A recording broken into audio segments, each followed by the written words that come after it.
Assalamualaikum teman-teman. Kali ini kita akan membahas tentang kelas abstrak ya. Jadi apa sih kelas abstrak itu? Dalam konsep PBO, program itu bisa dikatakan baik jika si pembuat program memungkinkan konsep untuk reusable code. Jadi untuk dapat melakukan hal ini, maka program yang dibuat harus memiliki tingkat abstrak yang cukup agar kode program tersebut dapat dengan mudah digunakan kembali. Nah, ini adalah ciri-ciri dari kelas abstrak. Yang pertama, sebuah kelas yang tidak dapat diinstansiasi. Apa sih maksudnya? Jadi, kita tidak bisa membuat objek dari kelas tersebut. Nah, bagaimana kita akan menginstansiasi objeknya? Yang pastinya dari kelas turunannya ya nanti. Kemudian yang kedua, berperan sebagai kerangka dasar untuk kelas turunannya. Jadi, kelas turunannya ini akan bekerja sesuai dengan kerangka dasar dari kelas abstrak tersebut. Nah, yang ketiga, memiliki minimal satu metode abstrak. Jadi, kalau kita sudah menyatakan kelas itu sebagai kelas abstrak, maka minimal dalam kelas itu harus mempunyai satu metode abstrak yang akan diturunkan. Yang keempat, kelas abstrak dapat menggunakan variabel final, non-final, statik, dan non-statik. Jadi selain ada metode abstrak, masih dimungkinkan di dalam kelas ini untuk mempunyai variabel, konstanta, metode statik, dan non-statik yang bukan abstrak ya. Kemudian yang kelima, menggunakan konsep pewarisan untuk memaksakan implementasi metode abstrak yang sama untuk semua kelas turunannya. Jadi karena menggunakan konsep pewarisan, maka kita akan menggunakan keyword extend dan menerapkan konsep overriding ya nanti. Terus bagaimana kita mengimplementasikannya? Nah, kita ambil contoh pada kelas diagram berikut ya. Jadi di sini terdapat 3 buah kelas, ada bangun datar, kemudian ada persegi panjang, dan ada lingkaran. Kelas bangun datar ini bertindak sebagai kelas abstraknya. Nah, kenapa sih disebut sebagai kelas abstrak gitu ya? Jadi, jika kita ditanya, berapa sih keliling dan luas bangun datar gitu? Nah, gimana caranya kita menjawabnya? Pasti teman-teman juga akan bertanya lagi, bangun datar seperti apa yang akan kita hitung keliling dan luasnya? Apakah persegi? Ataukah lingkaran? Atau yang lainnya? Nah, seperti itulah konsep abstrak ya. Jadi di kelas abstrak ini, kita hanya mendefinisikan bahwa bangun datar ini loh bisa kita hitung keliling dan luasnya. Jadi, kita tidak akan bisa menghitung keliling atau luasnya jika belum dipastikan bentuk dari bangun datarnya. Nah, selanjutnya kita punya kelas yang namanya adalah persegi panjang dan lingkaran. Di mana kelas ini nanti akan mewarisi variabel dan metode dari kelas bangun datar. Jadi ingat ya, jika kelas persegi panjang ini akan mewarisi isi dari kelas bangun datar, maka kita harus menggunakan keyword extends. Nah, karena kelas bangun datar ini mempunyai metode abstrak, maka di kelas persegi panjang itu kita harus dan wajib ya untuk mengkonkretkan metode abstrak tersebut. Jadi karena persegi panjang itu adalah sebuah bangun datar, maka pasti bisa kita hitung keliling dan luasnya. Oke, langsung saja kita terapkan pada programnya ya. Jadi kita klik New Project, kemudian kita pilih yang Java Application, kemudian Next. Kita tempatkan dulu berada di mana. Kemudian untuk project name-nya kita beri nama penerapan PBO. Klik Finish. Oke, jadi kita sudah punya sebuah kelas main ya yang namanya adalah penerapan PBO. Selanjutnya kita buat kelas abstraknya. Jadi pada package penerapan PBO kita klik kanan, kemudian New Java Class. Nah, kita buat namanya tadi adalah bangun datar. Finish. Nah, karena bangun datar ini adalah sebuah kelas abstrak, maka jangan lupa kita memberikan keyword abstrak pada public kelas bangun datar, akan menjadi public abstract kelas bangun datar. Oke, kita sesuaikan isi dari kelas bangun datar, yaitu di sini akan mempunyai satu buah variabel dengan tipe datanya adalah string, kemudian namanya adalah warna, kemudian ada 3 buah metode dengan 2 buah metode abstrak, yaitu hitung keliling, kemudian hitung luas, dan satu lagi adalah aku adalah. Untuk variabel warna, karena menggunakan modifier main, berarti dia adalah bertipe modifier private. Kemudian tipe datanya adalah string, warna. Selanjutnya, mempunyai 2 buah metode abstrak. Cara penulisannya adalah public abstract double. Ini adalah untuk nilai kembaliannya. Kemudian nama metodenya adalah hitung keliling. Satu lagi adalah public abstract double juga, hitung luas. Nah, ini adalah metode abstraknya. Jadi karena dia tipenya adalah metode abstrak, maka tidak ada isi atau body dari metode tersebut. Satu lagi untuk metode umumnya, kita tuliskan public void aku adalah. Jadi karena ini bukan metode abstrak, maka kita harus memberikan isian pada metode aku adalah. Misalnya, sistem outprint isinya adalah aku sebuah bangun datar.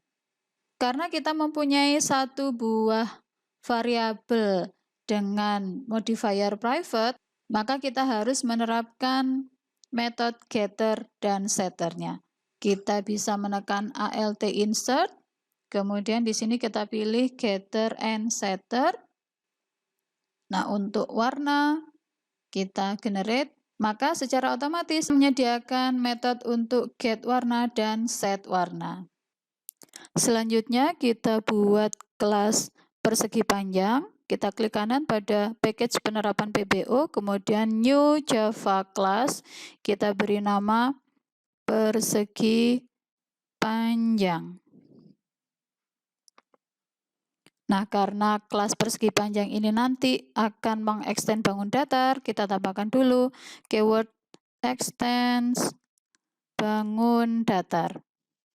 Nah, kalau teman-teman lihat di sini akan muncul peringatan error ya. Jadi persegi panjang is not abstract and does not override abstract method hitung luas in bangun datar. Jadi karena kelas persegi panjang ini bukanlah kelas abstrak, maka dia harus menerapkan atau mengkonkretkan dari metode abstrak di kelas bangun datar. Alt enter. Nah, kita bisa klik implement all abstract method. Nah, karena pada kelas bangun datar tadi mempunyai 2 metode abstrak, maka secara otomatis pada kelas persegi panjang dia harus mengkonkretkan 2 metode itu tersebut. Jadi ada metode hitung keliling dan hitung luas. Kita lanjutkan pada kelas persegi panjang ya. Bisa kita lihat di sini bahwa terdapat 2 buah variabel private juga, namanya panjang dan lebar. Kemudian pada kolom metode di sini kita lihat ada 1, 2, 3 metode, yaitu hitung keliling, hitung luas, dan aku adalah. Oke, kita terapkan pada programnya. Jadi terdapat 2 buah variabel dengan modifier private double panjang, lebar. Seperti biasanya kita terapkan getter setternya alt insert. getter and setter untuk kedua variabel, generate. Kemudian untuk hitung keliling, kita bisa isikan rumus untuk menghitung keliling persegi panjang adalah return 2 dikali panjang ditambah dengan 2 dikali lebar. Sedangkan untuk menghitung luas, kita bisa isikan return panjang dikali lebar. Oke, untuk metode hitung keliling dan hitung luas sudah selesai. Nah, yang terakhir, kita juga bisa mengoverride untuk metode aku adalah dengan cara alt insert, kemudian override method untuk metode aku adalah dari bangun datar, kita generate. Nah, ini adalah konsep dari polimorfisme ya. Jadi, aku adalah untuk bangun datar akan berisikan aku sebuah bangun datar, tetapi jika kita letakkan pada persegi panjang, bisa kita isikan menjadi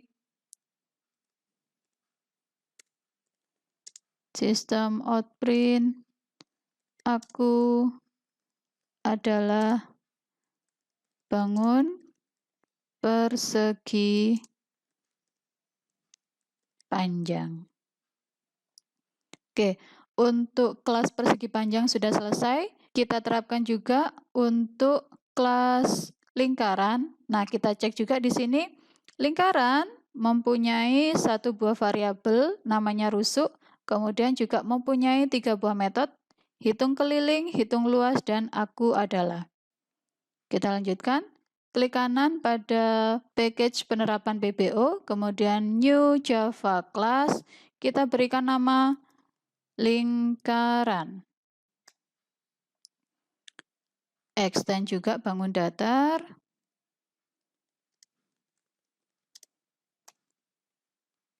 Kemudian sama ya seperti tadi, kita tekan alt enter, kemudian implement all abstract method.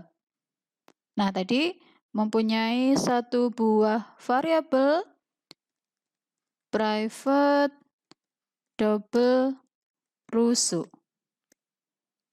Kita terapkan getter setter alt insert getter setter untuk rusuk, generate.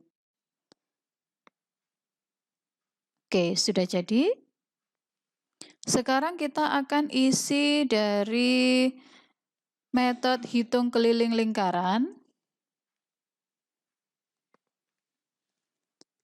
Return 2 dikali nilai pi adalah 3,14, kemudian dikalikan dengan rusuk. Untuk hitung luas dari lingkaran, return pi 3,14 dikalikan dengan rusuk, dikalikan lagi dengan rusuk. Nah, yang terakhir adalah metode aku adalah. Sebenarnya kenapa kok nggak jadi satu gitu ya? Jadi saya tadi mencontohkan bahwa sebuah kelas abstrak itu bisa mempunyai minimal adalah satu metode abstrak dan metode non-abstrak. Jadi contoh di sini aku adalah metode yang non-abstrak. Jadi bisa saja pada kelas lingkaran dia tidak mengoverride untuk metode aku adalah. Nah, kita sudah punya 2 buah kelas yang mengextend bangun datar yaitu persegi panjang dan lingkaran. Sekarang adalah saatnya untuk kita menginisiasi dari objek tersebut. Nah, sekarang kita instansiasi untuk persegi panjang. Namun sebelum itu, kita buat dulu konstruktornya. Masih ingat ya dengan materi konstruktor? Jadi metode konstruktor adalah metode yang mempunyai nama yang sama dengan nama kelasnya.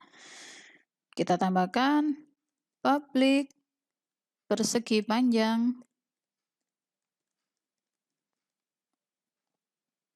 Kemudian yang harus kita isikan adalah panjang dan lebar.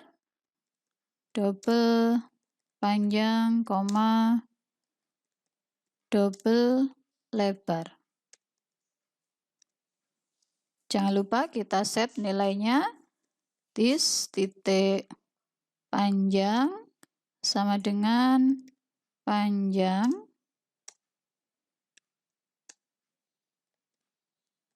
This lebar sama dengan lebar.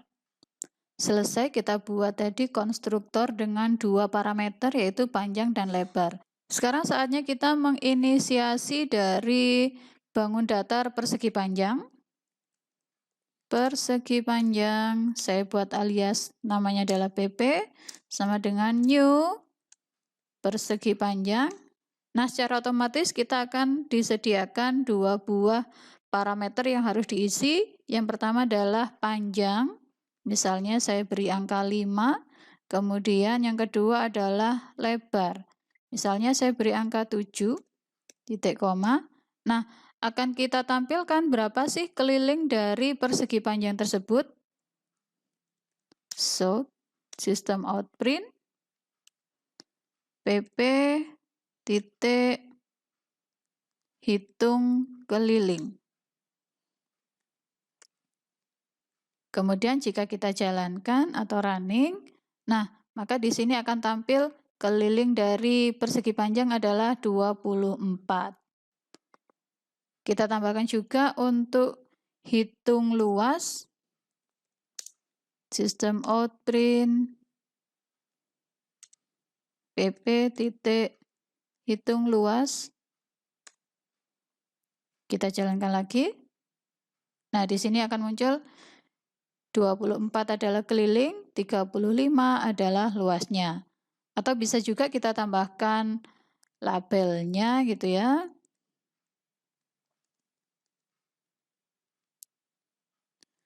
Keliling persegi panjang sama dengan, kemudian di sini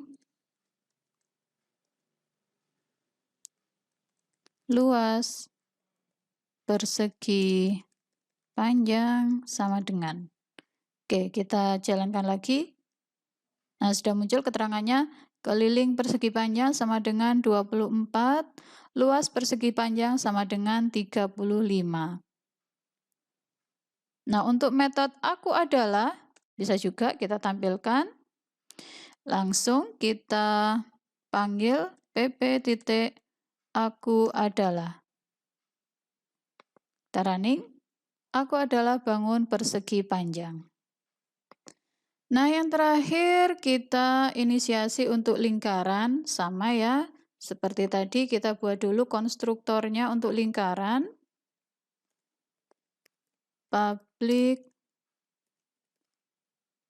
lingkaran, kemudian dengan satu parameter yaitu rusuk, double rusuk. Kemudian kita tetapkan nilainya, this titik rusuk sama dengan rusuk. Oke, kita instansiasi atau kita inisiasi di kelas penerapan PBO. Kita letakkan di bawahnya. Untuk lingkaran, link sama dengan new lingkaran dengan satu parameter, yaitu rusuk. Misalnya rusuknya saya beri angka 6. Kemudian kita panggil keliling lingkaran sama dengan plus link titik hitung keliling. So, untuk luas lingkaran sama dengan link titik hitung luas. Oke, sudah selesai. Kita running lagi. Nah, di sini muncul keliling persegi panjang, luas persegi panjang. Aku adalah bangun persegi panjang, kemudian keliling lingkaran sama dengan 37,68 dan luas lingkarannya adalah 113,039 bla bla bla.